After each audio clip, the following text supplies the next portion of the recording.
El deseado de todas las gentes, capítulo 66, controversias. Segunda parte. Los saduceos rechazaban la enseñanza de Jesús. Él estaba animado por un espíritu cuya manifestación en esa forma no querían reconocer, y su enseñanza acerca de Dios y de la vida futura contradecía sus teorías. Creían en Dios como el único ser superior al hombre, pero arguían que una providencia directora y una previsión divina privarían al hombre del carácter de agente moral libre y le degradarían a la posición de un esclavo.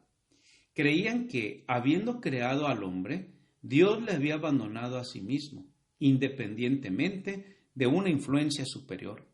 Sostenían que el hombre estaba libre para regir su propia vida y amoldar los acontecimientos del mundo, que su destino estaba en sus propias manos.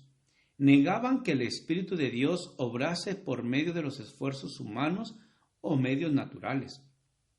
Sin embargo, sostenían que, por el debido completo de sus facultades naturales, el hombre podía elevarse e ilustrarse, que por exigencias rigurosas y austeras podía purificarse su vida.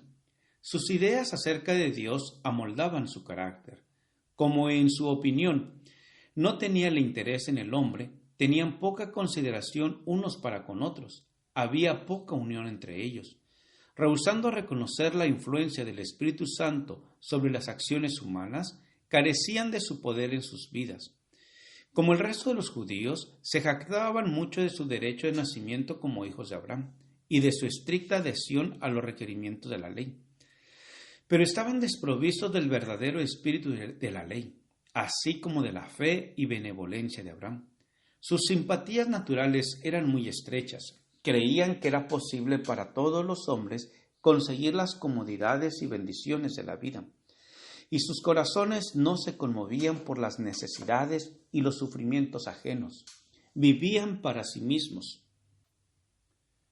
Por sus palabras y obras, Cristo testificaba de un poder divino que produce resultados sobrenaturales, de una manera futura más allá de la presente. De Dios como Padre de los hijos de los hombres, que siempre vela por sus intereses verdaderos. Revelaba la obra del poder divino en la benevolencia y compasión que reprendía el carácter egoísta y exclusivo de los fariseos. Enseñaba que para el bien temporal y eterno del hombre, Dios obra en el corazón por el Espíritu Santo. Demostraba el error de confiar en el poder humano para aquella transformación del carácter que puede ser realizada únicamente por el Espíritu de Dios. Los saduceos estaban resueltos a desacreditar esta enseñanza. Al buscar una controversia con Jesús, confiaban en que arruinarían su reputación, aun cuando no pudiesen obtener su condenación. La resurrección fue el tema acerca del cual decidieron interrogarle. En caso de manifestarse de acuerdo con ellos, iban a ofender aún más a los fariseos. Si difiriese de su parecer, se proponían poner su enseñanza en ridículo. Los saduceos razonaban que si el cuerpo se ha de componer en su estado inmortal de las mismas partículas de materia que en su estado mortal, entonces cuando resucite de los muertos tendrá que tener carne y sangre, y reasumir en el mundo eterno la vida interrumpida en la tierra. En tal caso, concluían que las relaciones terrenales se reanudarían, el esposo y la esposa volverían a unirse, se consumarían los matrimonios y todas las cosas irían como antes de la muerte, perpetuándose en la vida futura las fragilidades y pasiones de esta vida. En respuesta a sus preguntas, Jesús alzó el velo de la vida futura. En la resurrección, dijo, ni los hombres tomarán mujeres, ni las mujeres maridos, mas son como los ángeles de Dios en el cielo. Demostró que los saduceos estaban equivocados en su creencia. Sus premisas eran falsas. Erráis, añadió, ignorando las Escrituras y el poder de Dios. No los acusó como había acusado a los fariseos de hipocresía, sino de error en sus creencias. Los saduceos habían lisonjeado de que entre todos los hombres eran los que se adherían más estrictamente a las Escrituras. Pero Jesús demostró que no conocían su verdadero significado. Este conocimiento debe ser grabado en el corazón por la iluminación del Espíritu Santo.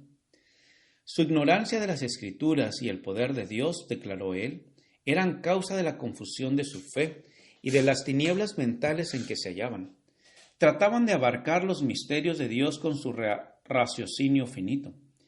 Cristo los invitó a abrir sus mentes a las verdades sagradas que ampliarían y fortalecerían el entendimiento. Millares se vuelven incrédulos porque sus mentes finitas no pueden comprender los misterios de Dios. No pueden explicar la maravillosa manifestación del poder divino en sus providencias y, por lo tanto, rechazan las evidencias de un poder tal, atribuyéndolas a los agentes naturales que les son aún más difíciles de comprender.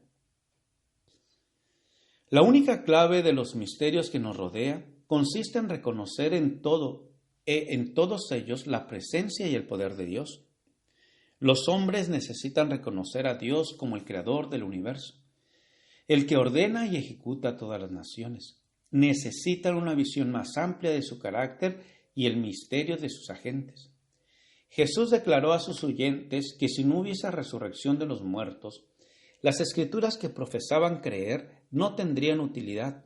Él dijo, y de la resurrección de los muertos, ¿no habéis leído lo que os he dicho por Dios, que dice, yo soy el Dios de Abraham, el Dios de Isaac y el Dios de Jacob? Dios no es Dios de muertos, sino de vivos. Dios cuenta las cosas que no son como si fuesen. Él ve el fin desde el principio y contempla el estado de su obra como si estuviese ya terminada. Los preciosos muertos desde Adán hasta el último santo que muera, oirán la voz del Hijo de Dios y saldrán del sepulcro para tener vida inmortal. Dios será su Dios, ellos serán su pueblo. Habrá una relación íntima y tierna entre Dios y los santos resucitados. Esta condición que se anticipa en su propósito es contemplada por Él como si ya existiese. Para Él los muertos viven. Los saduceos fueron reducidos al silencio por las palabras de Cristo. No le pudieron contestar. No habían dicho una sola palabra de la cual pudiesen aprovecharse para condenarle. Sus adversarios no habían ganado nada, sino el desprecio del pueblo. Sin embargo, los fariseos no desesperaban de inducirle a decir algo que pudiesen usar contra él. Persuadieron a cierto sabio, escriba, a que interrogase a Jesús acerca de cuál de los 10 preceptos de la ley tenía la mayor importancia. Los fariseos habían exaltado los 4 primeros mandamientos que señalaban el deber del hombre para con su Hacedor, como si fuesen de mucho mayor consecuencia que los otros 6 que definen los deberes del hombre para con sus semejantes. Como resultado, les faltaba piedad práctica. Jesús había demostrado a la gente que su gran deficiencia y había enseñado la necesidad de las buenas obras, declarando que se conoce el árbol por sus frutos. Por esta razón, le había acusado de exaltar los últimos 6 mandamientos más que los primeros 4. Gracias por escuchar este audio. Te invito a escuchar la siguiente parte. Jehová te bendiga y te guarde. Con aprecio, Pastor Juan Manuel Flores Espinosa.